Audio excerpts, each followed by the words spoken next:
started. Thank you everyone for joining today. Welcome to the Essential Patient Taskforce webinar. I'm Christine Spraker, co-CEO of Eon and also your moderator. Thank you for joining us. We're excited to be back for our second webinar with the Essential Patient Taskforce. For today's discussion, we'll be talking about how to get back to the guidelines for essential patient care post-COVID. As the world came to a screeching halt, how can we take that lesson in slowing down and really begin to apply it to medicine to help reduce the surrounding noise that we all see, you guys more than me, in patient triage and management, and to focus efforts on patients who are diagnosed or not yet diagnosed by getting back to the guidelines. So let's go ahead and get started. First, I'd like to introduce today's Essential Patient Task Force.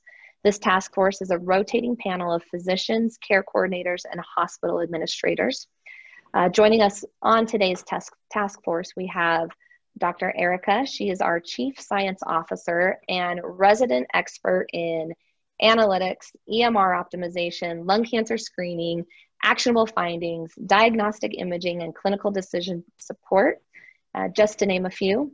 Dr. Erika joins us from the Cleveland Clinic after more than 13 years where she was on staff in the Imaging Institute. She also has extensive experience building the foundation of evidence-based screening programs, including working with GE in the 80s and 90s to build the imaging systems that are the basis for today's modern MRI, as well as breast imaging. Also, the care pathways that are still used for today's early detection of breast cancer. And then, of course, Dr. Aki is joining us. He's an interventional pulmonologist at National Jewish Health here in Denver, Colorado. He's also the founder and co-CEO of Eon. Many of you might not know this about Dr. Aki, but he really founded Eon just to solve his own clinical problem.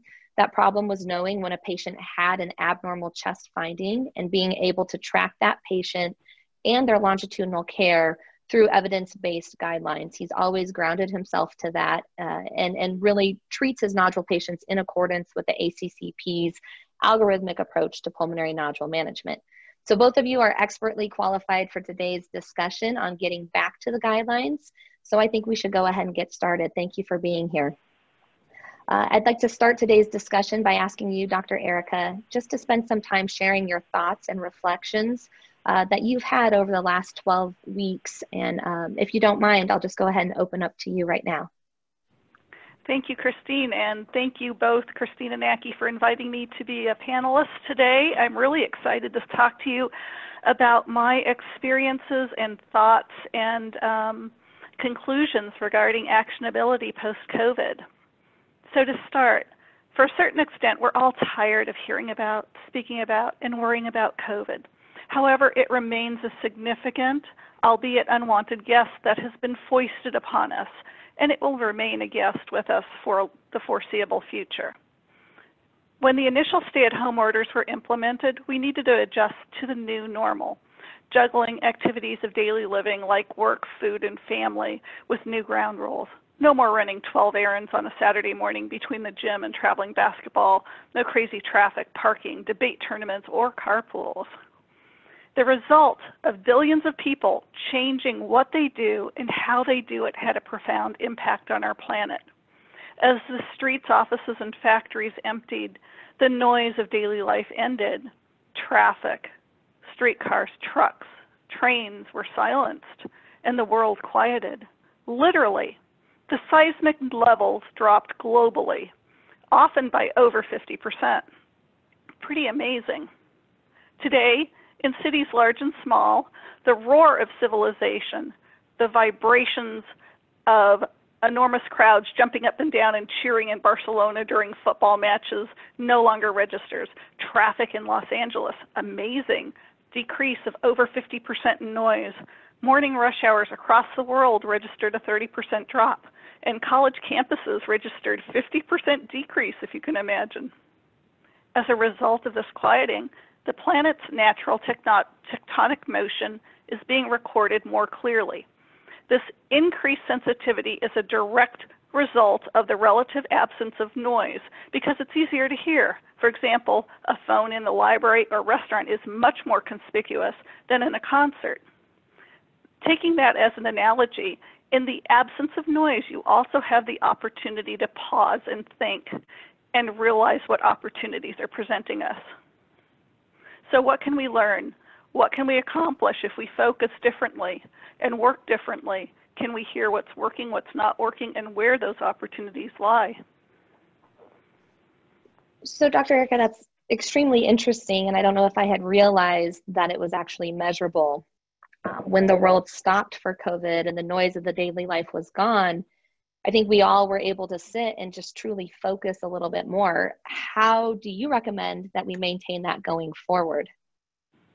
This loss of noise definitely enabled us to focus on the emergent issues, those activities of daily living, those COVID challenges, and have clarity of purpose. And since we're in medicine, the way we maintain this focus and clarity during reentry is by identifying meaningful action. By this I mean identifying who is vulnerable, who is being harmed, and how can we possibly repair the situation. So for the past 4 or 6 weeks, I've been looking at challenges and keeping track of medical issues that have been creatively solved or resolved that resulted from COVID. So we all know that early childhood immunization rates have been declining for years. And last year, the U.S. almost lost their measles elimination status. However, as a result of 3 months worth of COVID, fewer than 50% of patients 5 months and younger are up to date on their vaccines. To creatively address the situation, in April, Boston Children's used birth data and sent mobile pediatric units into residential neighborhoods for safe childhood immunizations. So we're 6 weeks later. If 50% of the patients were missing their vaccines, now it would be so much worse. And this is a very creative solution to help address this. For years, we know rural hospitals have suffered because of declining patient populations and the resultant reductions in Medicare and Medicaid funding. And at least 170 hospitals have closed in the past 15 years, and last year alone, 19 rural hospitals closed. So what I've read over the past 3 months, even when city hospitals like in New York and Detroit are totally deluged and overwhelmed with coronavirus patients, rural facilities often have the opposite problem. They have empty beds, silent operating rooms, and they're bleeding cash because non-essential procedures and exams were canceled. The American Hospitalization Association has confirmed this tremendous financial strain. They estimate a 4-month financial loss of $203 billion just resulting from COVID-19 expenses and the revenues lost during those 4 months due to cancellations of procedures and exams. This is an average of $50 billion lost every month that COVID continues. To combat this, the CARES Act was introduced, and that's a $100 billion fund for hospitals and other healthcare providers to make up for the coronavirus expenses or lost revenue. You'd think that's about half of it, but the relief is not equitably or equally distributed, and for many facilities, the payment is just about 2 weeks of salaries. A second benefit was advances on Medicare payments. However, those come with strings as well. Those need to begin repayment in 120 days. That's 30 days from Monday. So if you tap into those, you need to start repayment in 30 days. So what's the hospital system to do? They started reopening. And in May, many resumed surgeries and procedures that don't require overnight stays. And a great reference on how to restart safely can be found at the AHRQ Patient Safety Net. Other groups also have playbooks and primers on how to start. So that's interesting. Yeah, I'm sorry. Please continue. That's my fault. So as we're starting to see increased access, we're also hearing that patients are really slow to return for fear of becoming infected or just uncertainty overall. What are the next steps that you see for hospitals to understand how to increase this volume? the next step is to return to non-emergency operations and procedures that will keep the beds full and the books balanced. However, you need to do tactical planning and research in advance to choosing those procedures to understand the full scope of resources required and if they're available. Because as the pandemic continues, the resource availability and drainage will be different.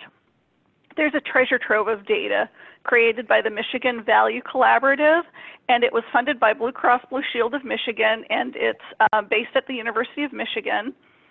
They have 7 years of data from 87 hospitals and 40 physician groups, and the MVC realized that these data could help hospitals understand resource utilization from incision to post-hospital care, and which are most resource intensive, and that information can be accessed on their website.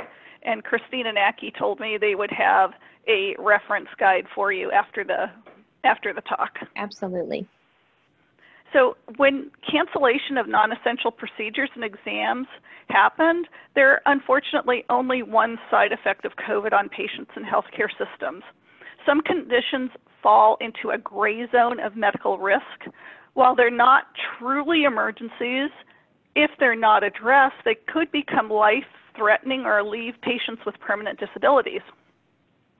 And we can learn from natural disasters like hurricanes. They're known to interrupt oncology care. Radiotherapy is particularly vulnerable because it requires dependable electrical power and a daily or weekly or highly scheduled treatment regimen.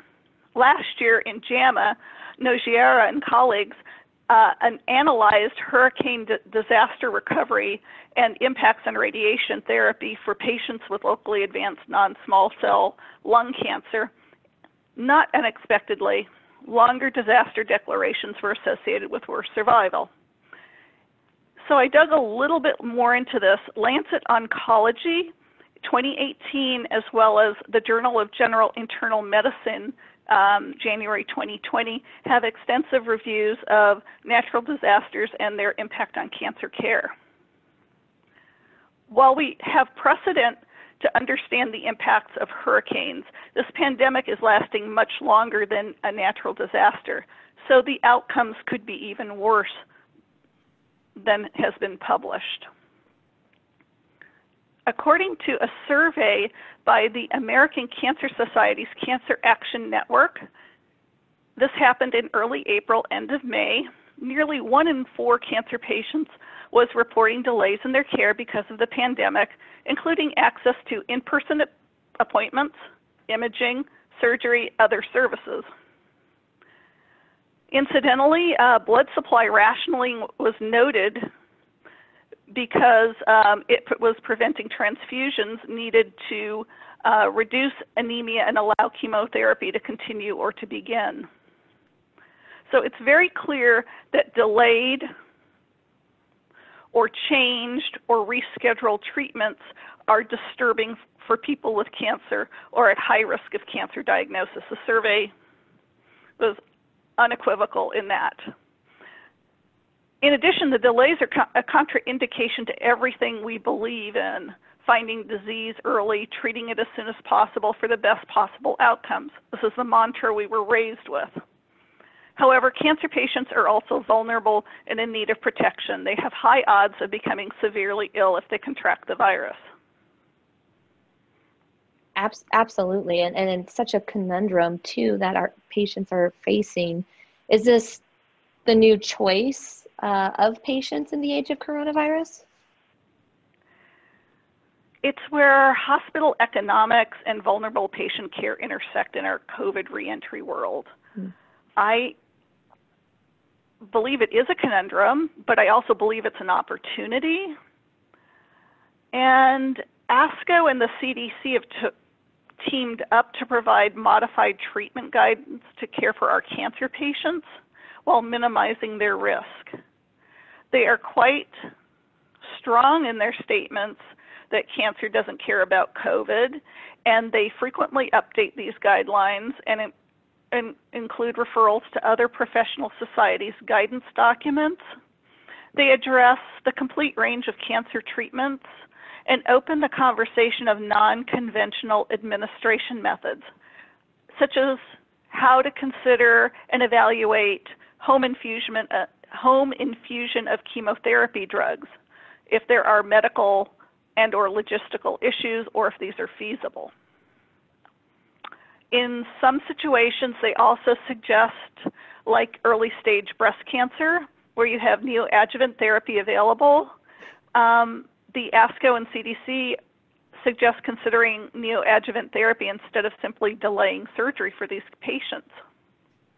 There's also guidance on radiation therapy treatment, including hypofractionation schedules, what might be considered reasonable, what's not, and how to identify patients who could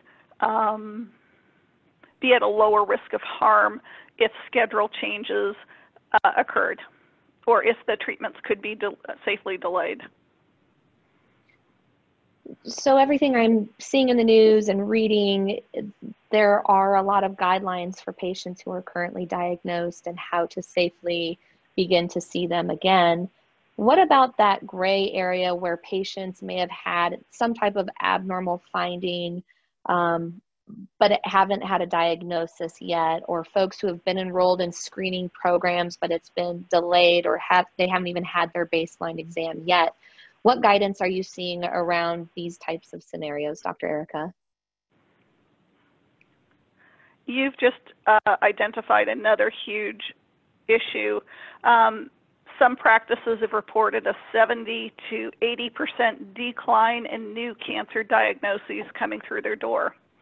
In an interview with ABC earlier in May, the Deputy Chief Medical Officer at the American Cancer Society said that he is extremely concerned, a level of 8 or 9 on a scale of 10, about patients who might defer medical care for fear of contracting the virus.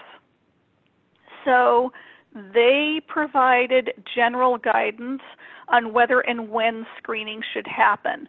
And it's basically an individual risk assessment. What sort of screening test would be performed, how pervasive is COVID in the area, what can be done to protect the patient from exposure, and if they have any other pertinent risks. In addition to the American Cancer Society, other professional societies are also providing guidance on their specialty. For example, last month in CHEST, the panel came out with a guidance document on how to manage previously identified lung nodules based on the Fleischner Society guidelines. A consensus panel was formed and covered multiple disciplines, and this is presented in that document, and it was discussed on last month's webinar. So while COVID has taken the medical focus away from many serious diseases, including cancer, the COVID noise reduction has also provided a clarity of purpose. The recovery offers us the opportunity to refocus our care, identify a clear course of action, and not return to the normal pre-COVID processes. The reason I advocate for this is because it's both financially and medically sound, and it can be accomplished by identifying our patient subgroups that are at the highest risk of harm, and by practicing evidence-based medicine. We have the guidance to do all this. We also know the benefits of the evidence and how it helps. This is multifactorial because it will also help the healthcare system that's under huge financial strain and is hemorrhaging cash. If that can be safely restarted, we can have a functioning healthcare system where disease can be treated. So in my view, the two go hand in hand. And it's necessary to jumpstart our oncology patient pipeline that the two go hand in hand. This way we can ensure the most vulnerable patients are cared for. We can create creative delivery solutions. We can care for the patient based on what we know about clinical risk models and how the guidelines can be applied. Since we all have a common interest in defying lung cancer, let's look at patients already in a lung cancer screening program.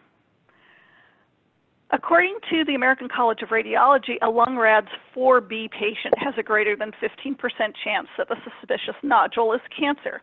So this is termed an intermediate to high risk, depending upon the specific presentation, like if it's spiculated in the right upper lobe, et cetera, et cetera. So in accordance with last month's CHEST guidance, this would be a scenario 9. These high-risk patients need functional testing, a PET-CT, and or tissue sampling, whether through bronchoscopy or percutaneously.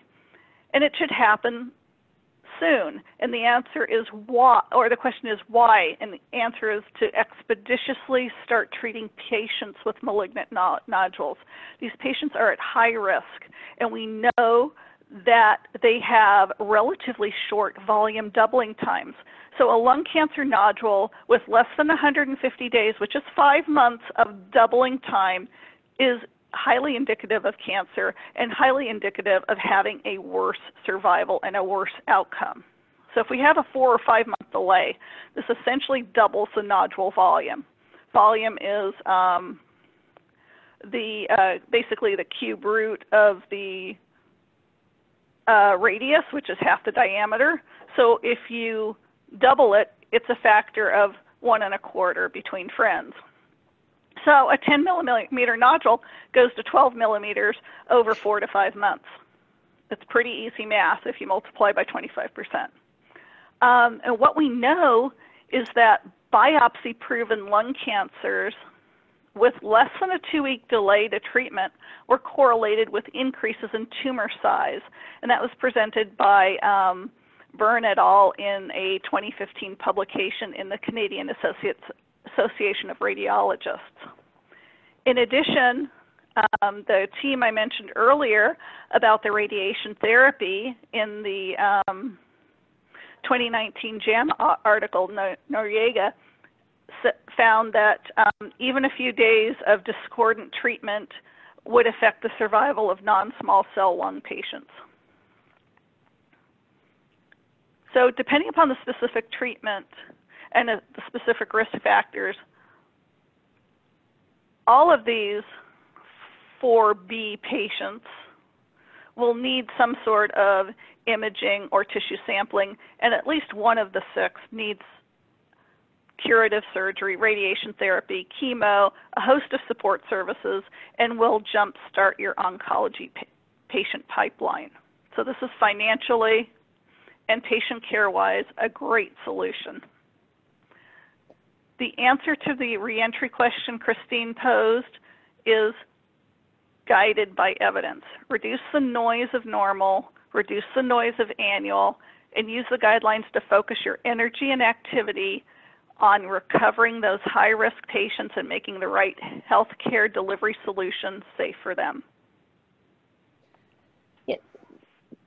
Thank you for all of that, Dr. Erika. I think it's extremely insightful and very well thought out, and you shared a lot of information that I was unaware of, but also I think laid out some basic pathways that our audience can understand and take action on. I guess my next question, and Dr. Erika, feel free to keep answering, or Dr. Aki, if you want to jump in. There's an overwhelming amount of clinical evidence and guidelines that do accumulate over time.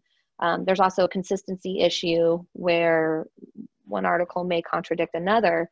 So even when providers are familiar with their specialty's guidelines, you know, there are daily challenges, which now include COVID. How do we make it easy for these guidelines not to slip through the cracks so that they can be followed and implemented in the way that you're sharing? Christine, this is oh so true. Specifically for family medicine and internal medicine, the volume of evidence and guidance is huge, and they're often quite nuanced and involved. In addition, the number of quality measures that are imposed upon us is huge. Where I suggest you begin is always with your professional society. They will have reviewed and distilled the information pertinent to your practice. Also, if you have quality officers, they will likely have designed health systems responses to MACRA. There's a lot to read. I generally start in the opposite order that I suggest you start. I suggest you start with your professional society. I generally read the guidance from Medicare, Institute of Medicine, Agency for Healthcare Research and Quality, that's AHRQ, the National Quality Forum, NQF, and then because I'm multidisciplinary, I tend to look at multiple professional societies. If you're looking for patient safety, COVID, reentry questions, AHRQ has some great advice in their patient safety net section. I think that's excellent advice, and hopefully we're going to put a link to the AHRQ Patient Safety Net section in to this webinar so you all can check it out. I want to maybe switch gears just a little bit here, still on the same topic, but EHRs were supposed to help solve this problem. But many major EHR systems come with relatively little clinical support out of the box. So even though EHR systems have fairly sophisticated capabilities, they typically are not set up to efficiently provide that type of evidence-based standardized guidance for providers. So Dr. Erika, in your career, what have you seen to be an effective way outside of just reading? How do you keep all of that information in one place that you can then grab it when you need it? Grabbing it when I need it. That's really tough. I take notes. The act of taking notes means that I can remember something that I've got somewhere. It's finding it again. And it would be best if EMRs were care path based. This is my opinion, obviously. I would have them fire guidance during the documentation process and obtain the information along the way in a clinical understanding sort of manner, as well as by capturing discrete fields. I would suggest that EMRs, as part of their clinical care path, they should probably prompt for missing data elements if this is needed. And this is in contrast to current EMRs that fire guidance or alerts at the point of order entry or encounter signing or some other act engaging with the clinical team. And it should be more guiding along the way and steering rather than asking. Interesting. Did you ever find that you were given alerts that weren't relevant to you? Just curious. All the time. My favorite alert is where you cancel out of it because you're a consultant provider. And then is there a prompt down the road, or does it just go away? It just goes away, but you might have to do it a couple of times depending upon how many alerts your patient has. Interesting. Well, I just have one or two more questions for you, and then I think we can open it up. I know there's some questions that have been coming in. As far as legislation, which includes MACRA and the PAMA, the Protecting Access to Medicare Act, they've signaled a trend towards requiring providers to use advanced clinical decision support tools.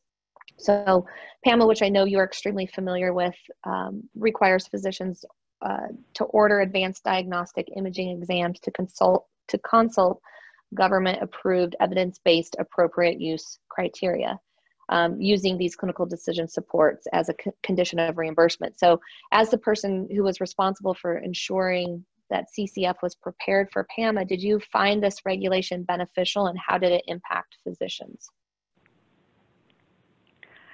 Wow, that was a mouthful, Christine. Thank you. It was hard for me to say. I'm sorry. Very well done.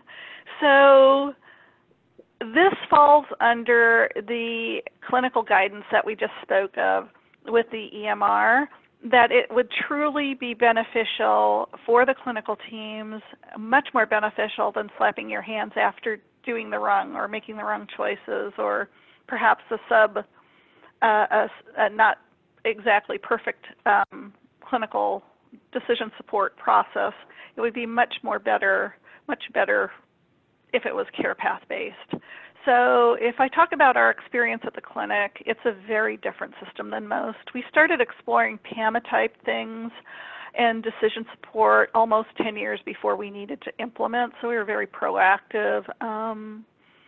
We started from a discrete indication CPOE system, so it took us about 5 years to get to that system, and it took us about another 4 or 5 years to standardize all of our orders. By being at a discrete indication CPOE order entry system, it means our clinical teams are already used to choosing the most applicable exam indications and signing their own orders. So that means the biggest issue we encountered were changes in terminology and clinical scenario descriptions, and whether it will be useful or not. The goal of PAMA was to reduce inappropriate cross-sectional imaging, but really the goal was to save about 30% of Medicare radiology spend. And the jury needs to be out for at least 2 years, because 2020 is a testing year with mandatory inclusion of the appropriateness information on Medicare billing charges starting first in January. So it'll be 2 years before we know if it's effective. Interesting. We've talked a lot about noise today, and it sounds like there's a lot of noise in there.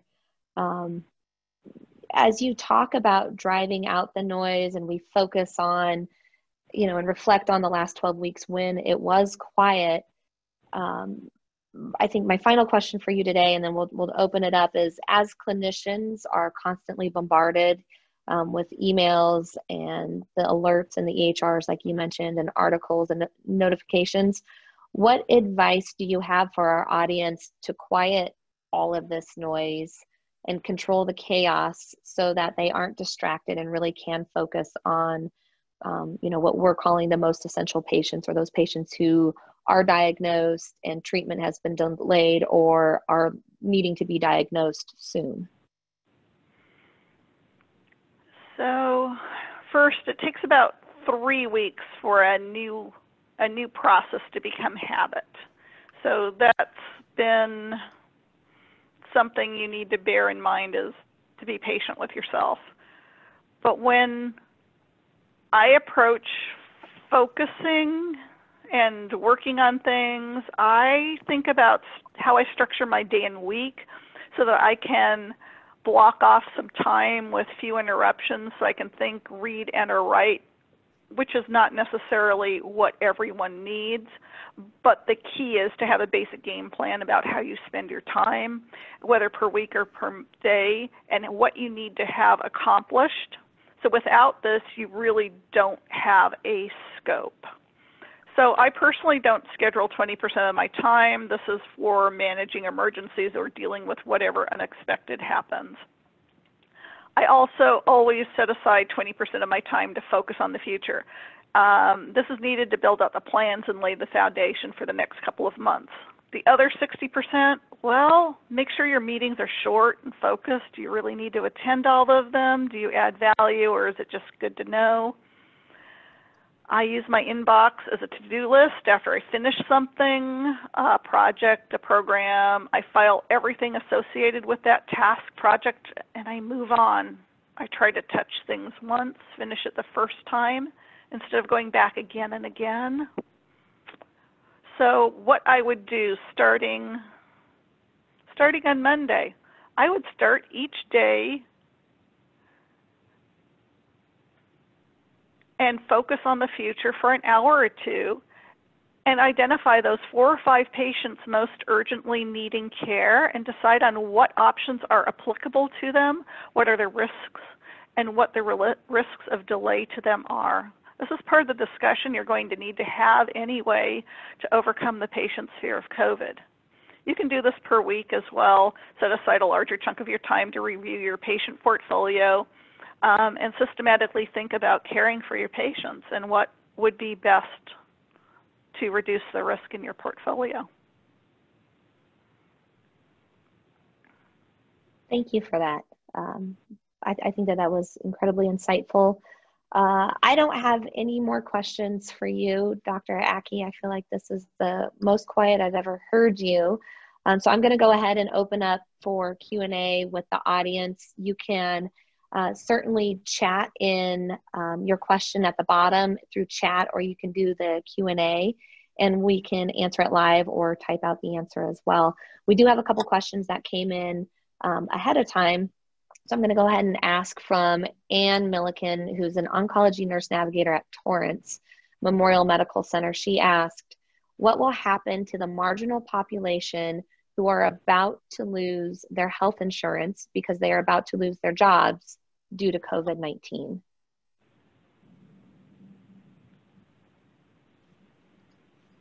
Do one of you want to take that answer?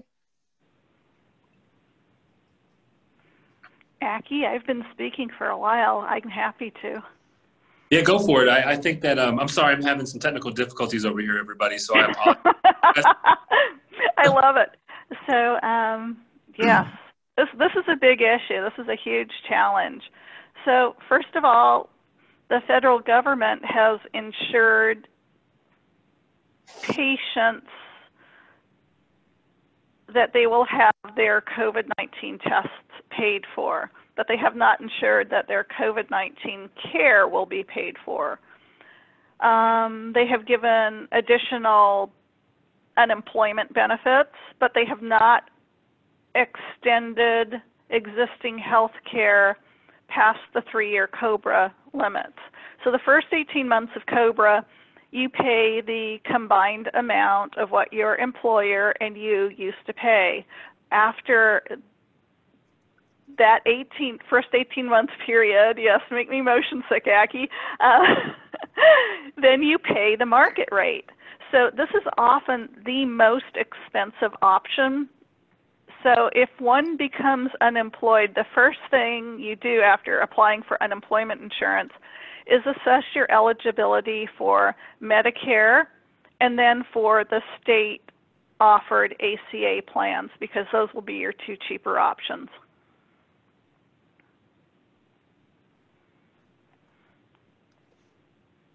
Aki, do you have anything you want to add to that?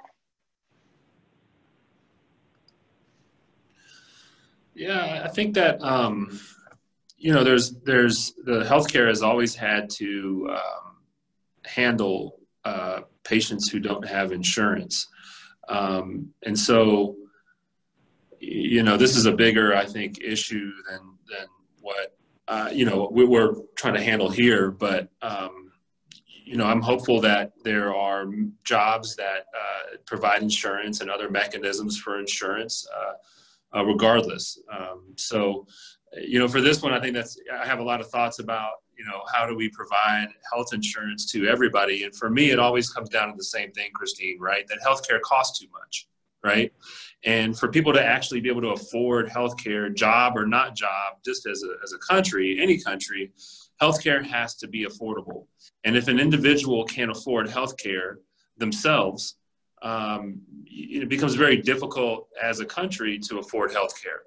So, and, you know, it's not cheaper to have, I think, government subsidized healthcare.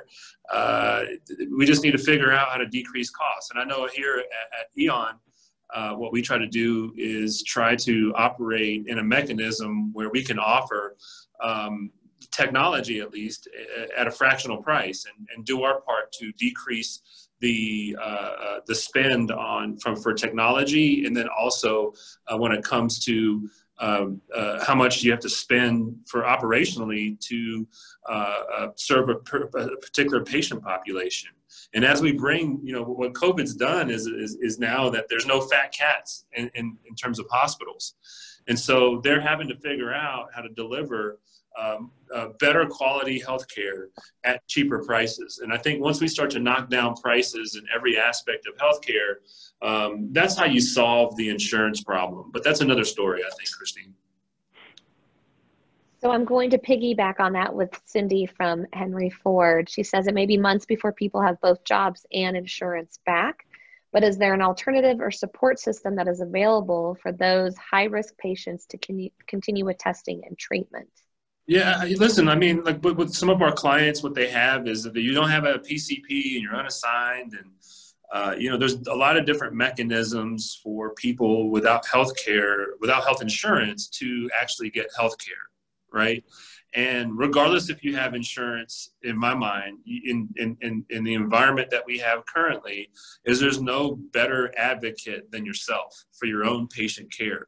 And so educating yourself as much as possible, making sure that the next steps for you occur, and exploring every single resource that there is out there for you to actually obtain healthcare and quality healthcare. I think we just all have to be our own advocates to the nth degree. And that's always been there pre and post COVID in my mind. And the importance of financial counselors at the hospitals can't be underrated. That they are immensely helpful people, and they know the ropes. They really do help get some of our patients the care they need without financially making them destitute. Absolutely. Cindy, I hope that answers that question for you. Cindy has one more, and maybe Aki, you can speak to what they're doing at National Jewish, or Dr. Erika, if you're familiar with CCF, what CCF is still doing. She says, in the confines of COVID, have you been able to utilize virtual appointments with the initial lung screening patient for their educational session, prior to the initial CT? In terms of being able to do a virtual visit to accomplish a baseline exam, I think that that's very feasible. Now, what have we been doing? I think that the majority of baselines just aren't happening right now, right? Can you feasibly do it and pragmatically do a virtual visit and include a shared decision visit to go get a baseline for a lung cancer screen? Most certainly. I think that we got to build confidence. There was already a problem with lung cancer screening where only 4% of eligible patients were coming in anyways, right? So right now, like, the biggest challenge is, to me, how do we make people who are eligible for a lung cancer screen, who would have gotten their baseline done, let's say March, April, or May, or even in the future, and they just didn't come in, right? So how do we identify who those people are, and how do we make them comfortable to get a baseline CT screen? And I think, you know, doing a virtual visit for an SDM is more than pragmatic and okay. I think that if you just, once you restart your practice and you want to see people face to face safely, that's okay too. We have to figure out how to get baselines going and restart screening programs, no doubt. That's going to come down to, I think, Cindy, how comfortable you make your population that you serve in actually coming into your facility and getting a CT scan. Do you know if that virtual shared or virtual SDM is billable via Medicare? Yeah, so I don't know that. I know that, you know, virtual visits are billable. I can find out about, I don't know, Dr. Erika, do you know if that SDM is billable? I would assume it is, but I don't know for certainty. Not specifically. I don't know if that one is, but I do know that virtual visits are, and then SDM is a level 1. So I would presume it is. And then certainly the smoking cessation can happen remotely as well. Yeah, I'd be extremely surprised if it wasn't covered, but we can get certainty on that, Cindy, and distribute that answer. You are welcome. We will get that to you, Cindy. Thank you. Anybody else have any questions in the audience? We have 2 expert opinions here to answer any questions that you may have as you're getting back to ramping up your services and, you know, starting to look at the guidelines to triage and who to evaluate and see. Let's talk about guidelines real quick, if that's okay, Christine. Absolutely. And sorry, I'm about to cause everybody motion sick. I had to go on my phone. I apologize here. So, for me, I think that, why we all started this was that and there's been extensive studies too about the variability in the procedures and the interventions and, for the same clinical state, right? If there's a finding, right, and there's going to be an action on a finding, if you look at how that particular finding is, and it's the same here at place A, and then there's place B, there's a lot of variation in terms of what people are doing across the board. And so if we take a step back in terms of guidelines, right, the principal benefit of a guideline is to improve the quality of care, right? That's what we're hopeful to get, is that if you do follow a guideline, you're going to improve health outcomes. That's what we want with guidelines. In addition, we want to improve consistency.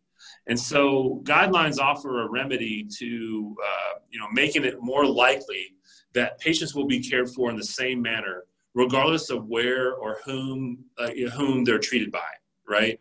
And so there's also, harms of certain benefits, and there's certain clinical scenarios that, don't fit the guidelines, and the guidelines are guidelines. So I want that to be really clear at the beginning, right?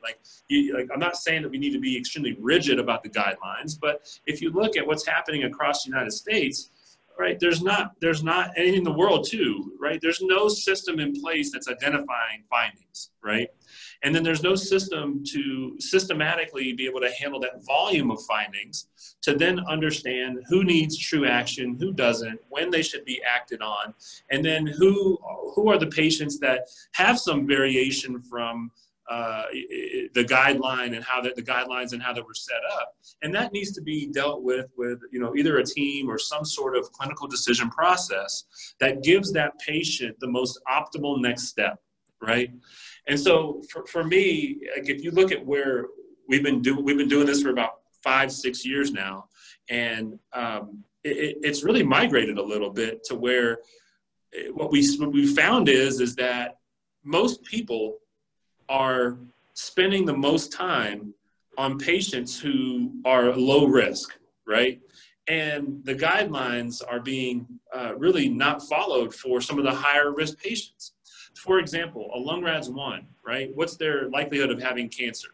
0.1% or something even smaller. They don't even have a nodule, right? But in their subsequent scans, what's their likelihood of having cancer? 1 in 1,000, right? And what you see is that most people are spending almost all of their time on the administrative burden of doing data entry on a LUNGRADS1, right? And what we're not doing is focusing on a higher risk patient and going through an algorithmic approach for that particular patient to ensure that they have the guidelines, because we're so distracted on this LUNGRADS1, right? So what you need to be able to do is, and what our philosophy is that we find all of these actionable findings, right? And a good chunk of them fit we use archetypes all the time. They fit a particular, standard profile. Finding. Here's a follow-up. That can be automated with technology, right? And so the identification and the automation of 80%, 90%, in the lung, we're like almost close to automating everything end to end, right? It's a more mature clinical pathway. And so what we're going to be able to do is not only, ensure that guidelines are adhered to, but now we're looking at reducing the amount of variables that are there to make the guidelines even better, right? So for me, following the guidelines is the noise. It reduces the variability so that when you look at the outcomes, you can assign the good outcome or the harm to the appropriate input, right? And right now, if you don't have guidelines, you don't have usage of guidelines, it creates so much noise that it becomes very difficult to update the guidelines in a manner that's meaningful. So for us, I think that, what Dr. Erika is stating is that COVID provides us, and I keep anchoring to something Dr. Erika stated, we can't go back to how we practiced before COVID, right? And nothing we're saying, I think, is novel, right, Dr. Erika? It's the same thing we've been saying for years and years and years. It's just that now what we've seen is that instead of having a patient who arrives in the ER who has an actionable finding, and the sequelae of that actionable finding may not be but for 2 years, 3 years, 4 years. It's not like a stroke where you call it time is brain, right? Every minute, Right. brain. So when somebody comes in with a stroke, there's a pathway where, like, if you didn't follow the stroke pathway, right, that's messed up, and that's a huge liability. But if you don't follow the care pathway for an actionable finding, there's no sequelae for 2 years, right? COVID has shown us now, like, hey, here's this huge, big population of patients in which they're going to have sequelae. So instead of it being this micro kind of sequelae of not following an evidence-based guideline or care pathway or having adherence, now we have this macro effect where now it seems nothing's changed, right? These patients were being missed before. They're being missed a little bit more after COVID for sure in terms of being pushed to the right. But this has always been a problem with these patients and actionable findings. And for us, I think that it's all about identification, adherence to guidelines, and then a feedback loop that has the least amount of variables and least amount of noise to say, hey, we can improve the guidelines here. Here's this profile. How do we involve ourselves with the academic minds and the people who are actually going to be doing that work and empower them to get data faster, to improve guidelines, and also solve the current problem of patients who need care now, right? So for us, I think that, why we bang on guidelines and why we talk about getting these patients in is that I think we have an opportunity to not go back into some really bad habits that had tremendous harm in healthcare. I mean, the true purpose of guidelines is to help us identify those people who need care urgently, and by imposing and having COVID impose a tumor or a nodule doubling in volume, that's huge for a patient. And if they understand that, this will lower their concerns about catching a virus that may have a 5% chance of death versus this other thing that may have a 70% chance of a very ugly death. Yes, it's slower, but it's inevitable. Why is there so much trepidation or slowness to adoption of ownership of actionable findings or ownership of incidentals, right? Like, why isn't there just like this rapid pickup and mandate? In part, it's because of noise. We're all so busy. How many emails do you get a day? When I was at the clinic, I'd say I got an average of somewhere around 300, 350, plus I had inboxes, plus I had texts, plus I had pages and phone calls. It's noise. It's truly noise. We are inundated, so we need to manage how we spend our time. We have to actively make a conscious decision and realize that our patient portfolio will benefit if we focus on the high-risk ones, reducing the risk. And you just chunk and work your way through it systematically. So you come in on Monday morning, you work those 4X's, 4B's, you clear them out by Wednesday, then you start working the 4A's, and you just keep working that way every day. Monday is 4X, Tuesday is 4B, whatever you want, however you'd like to do it. But you start at the high risk and you work your way through, because that's the way you want your mom cared for, right? Absolutely. You don't want somebody forgetting about them. And that's where action and enabling actionability happens. Not all incidentals need to be followed up. Have a thyroid nodule that's 1 centimeter in a 90-year-old. She's in the hospital for a stroke. Don't go sticking a needle in her thyroid. But you see it right, left, and center. And you see time being placed on patients who don't need follow-up, who are low risk or no risk. It's a little backwards. Sorry, Christine, I can't see the questions. Any new questions? No, there aren't any more questions. So you're fine. I was just going to say the same thing, that you see, oftentimes the wrong procedure done at the wrong time. In lung cancer, we see it with a resection where 32% of the time, 33% of the time, it's a benign nodule. So getting back to those recommendations and those guidelines. And then, Dr. Erika, I think you said it just the most succinctly just now: 4 X's first, 4 B's, then 4 A's, and work it down and just follow that algorithm each week as you begin to build up the practice and the reentry and the service line going forward. But so Christine, lung cancer screening, and here's something, I'm a huge advocate of lung cancer screening. The issue is that if you look at the overall volume of lung cancer screening versus other findings, right? So like a lung cancer screening is looking for a finding that's a pulmonary nodule, right? Right. And if you look at the number of pulmonary nodules that come from screening, the number of cancers that are identified from screening versus actionable findings or incidental pulmonary nodules, it's a magnitude greater in terms of the impact you could have by actually managing incidental pulmonary nodules versus lung cancer screening. You should do them both together, right?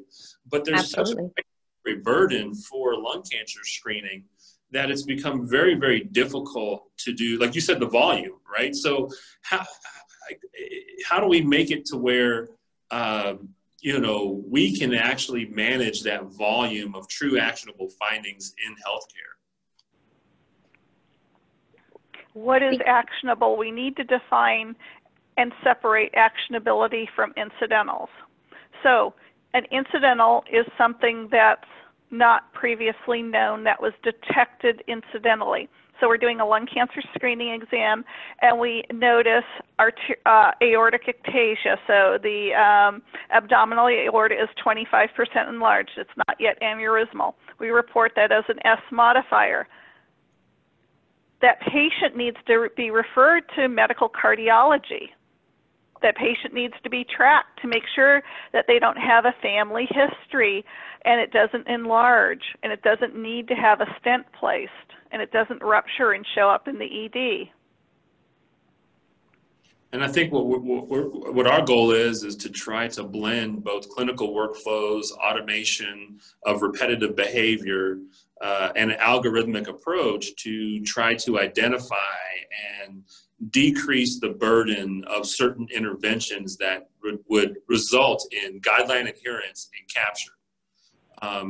Do you think that in terms of